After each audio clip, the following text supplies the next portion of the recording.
Olá, tudo bem? Bem, vamos lá. Hoje a gente vai falar aqui sobre cargos e salários dentro da sua empresa. Cris, mas a minha empresa é pequena, como é que eu vou ter cargos e salários? Vamos entender a importância disso e mostrar que muitas vezes você ser pequeno não significa que você não deve ter a orientação e não deve fazer controles simples, orientações básicas para você não ter problemas com seus funcionários.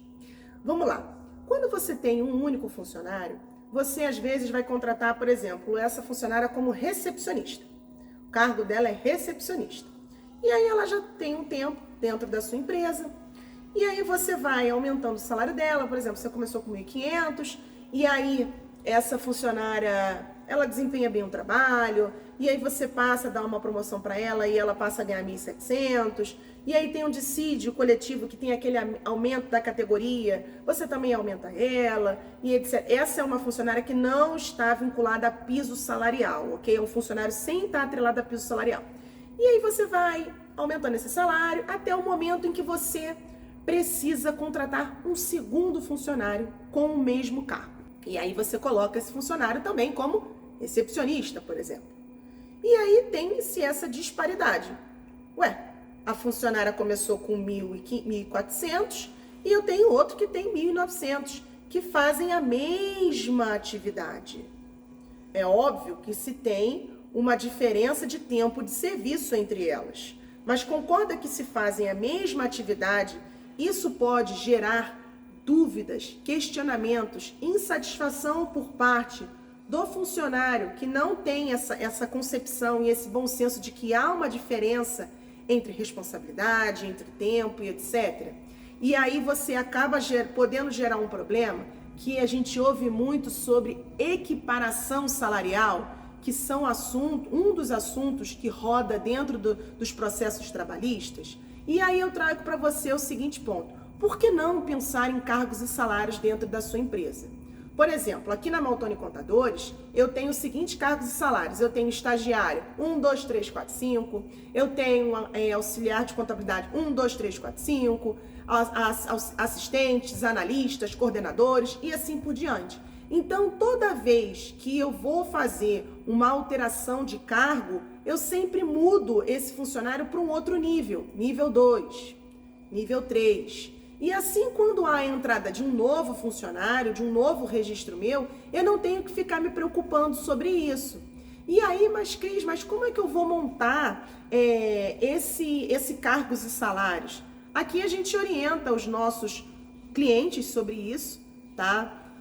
Acho válido você manter um percentual de diferença entre um e outro e que isso seja realmente planilhado para que você não consiga manter uma métrica quando há a virada do ano, porque, por exemplo, você monta um carro, vamos falar aqui de uma atividade, de secretárias, tá? De recepcionistas. E aí você tem 1, 2, 3. E aí você tem, por exemplo, 1.200, 1.500 e 1.700. Quando ocorrer o aumento do dissídio coletivo, você vai fazer o quê? Você vai pegar o valor que estão colocando que você vai ter que aumentar 5% e você vai colocar em cima dessas bases. E assim você vai conseguir andar com essa história de forma, caso você ter algum problema, você mostrar quais eram as métricas da sua empresa.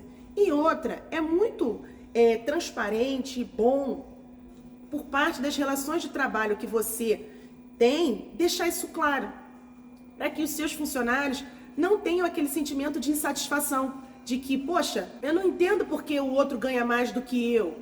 Um outro ponto também que eu falo muito é no momento da contratação dos seus funcionários que você tenha estabelecido quais serão as atividades a serem realizadas. Que seja uma lista simples no Word, sabe? Para entregar pro funcionário, para ele saber que aquilo ali é o que você espera dele no momento da contratação. Porque às vezes, por exemplo, acontece também, já estou eu aqui migrando o assunto, mas eu acho que eles estão correlacionados.